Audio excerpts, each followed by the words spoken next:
पहले अफगानिस्तान, फिर श्रीलंका और उसके बाद बांग्लादेश और अब नेपाल। भारत के पड़ोसी देशों में लगातार तख्ता पलट हो रहा है।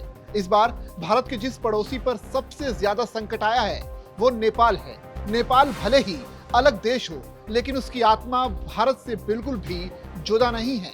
नेपाल का भारत से रोटी बेटी का रिश्ता रहा है। इसी रिश्ते के चलते नेपाल और भारत एक दूसरे में समाहित दिखते हैं। लेकिन इन दिनों नेपाल के लिए बड़ा मुश्किल का वक्त है। वजह है नेपाल जेन ज़ी प्रदर्शन। इसका कारण नेपाल में 20 से ज्यादा लोगों की मौत हो चुकी है और 300 से ज्यादा लोग जख्मी हो चुके हैं। वहीं नेपाल के पीएम का इस्तीफा भी हो चुका है। हालात बिगड़े तो भारत ने नेपाल में अपने नागरिकों के लिए एक एडवाइजरी जारी की। एडवाइजरी में नई दिल्ली में नेपाल में रहने वाले भारतीयों से सावधानी बरतने और अधिकारियों द्वारा जारी दिशा निर्देशों का पालन करने का आग्रह किया गया है। भारत और नेपाल के संबंध दशकों पुराने हैं। भारत बड़े पैमाने पर नेपाल को कई तरह की चीजें एक्सपोर्ट करता है और सीधे तौर पर निवेश भी करता है। भारत नेपाल का सबसे बड़ा व्यापारिक साझेदार है और विदेशी निवेश का सबसे बड़ा स्रोत भी है। साथ ही नेपाल को तीसरे देश के व्यापार के लिए ट्रांजिट भी भारत ही देता है।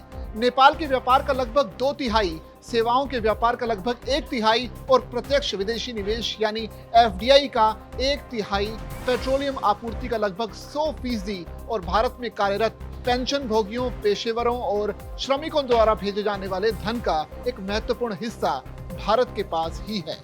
कॉमर्स विंग भारत नेपाल व्यापार ट्रांजिट और निवेश आदान प्रदान की देखरेख करती है। ये जल संसाधन और एनर्जी सेक्टर में द्विपक्षीय सहयोग पर भी ध्यान देती है। इसके अलावा ये नागरिक उड्डयन और पर्यटन क्षेत्रों में सहयोग की देखरेख भी करता है। व्यापार के लिए बायलैटरल फ्रेमवर्क भारत और नेपाल व्यापार संधि और अनाधिकृत व्यापार नियंत्रण सहयोग समझौता 2009 पर आधारित हैं। दोनों संधियां अक्टूबर 2023 में ऑटोमेटिकली रिन्यू हो गई थी। ये व्यापार संधि नेपाल को भारतीय बाजार में एक तरफा ड्यूटी फ्री पहुंच प्रदान करती है। भारत और नेपाल के बीच एक ट्रांजिट संधि भी है जो कि पारस्परिक रूप से सहमत मार्गों और तौर तरीकों के जरिए एक दूसरे के क्षेत्र से होकर ट्रांजिट अधिकार प्रदान करती है। भारत नेपाल रेल सेवा समझौता 2004 दोनों देशों के बीच रेल माल परिवहन को नियंत्रित करता है।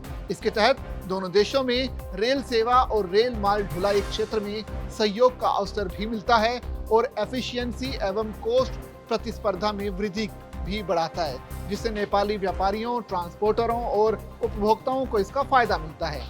भारत के साथ व्यापार नेपाल के कुल व्यापार का लगभग 63% है, जो कि 8.02 अरब अमेरिकी डॉलर के बराबर है। वित्त वर्ष 2023-24 में ये भारत नेपाल का सबसे बड़ा एक्सपोर्ट डेस्टिनेशन है, जो कि उसके कुल एक्सपोर्ट का करीब 68% हासिल करता है। भारत से नेपाल को होने वाले मुख्य एक्सपोर्ट में पेट्रोलियम, आयरन एवं स्टील, ऑटोमोबाइल, मशीनरी, अनाज आदि शामिल हैं। खुली सीमा और संपर्क परियोजनाएं भारत नेपाल व्यापार में वृद्धि के प्रमुख सूत्रधार रही हैं। भारत से होने वाला निर्यात नेपाल की जीडीपी का लगभग 16% है।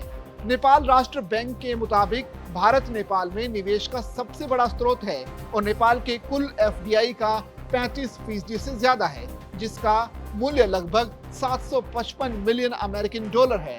नेपाल में लगभग 150 भारतीय एंटरप्राइज काम कर रही हैं, जो कि मैन्युफैक्चरिंग, सर्विसेज और ऊर्जा के अलावा पर्यटन उद्योगों से जुड़े हुए हैं।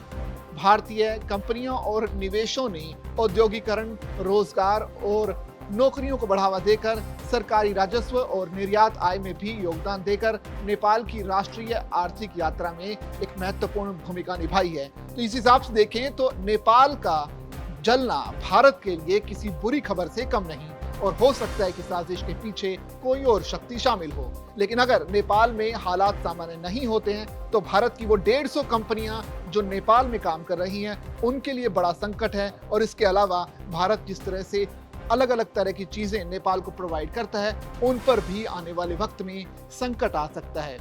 इस पूरी खबर पर आपकी क्या राय है, आप कमेंट करके हमें जरूर बताइए और ऐसी खबरों को देखने के लिए बने रहिए जागरण बिजनेस के साथ।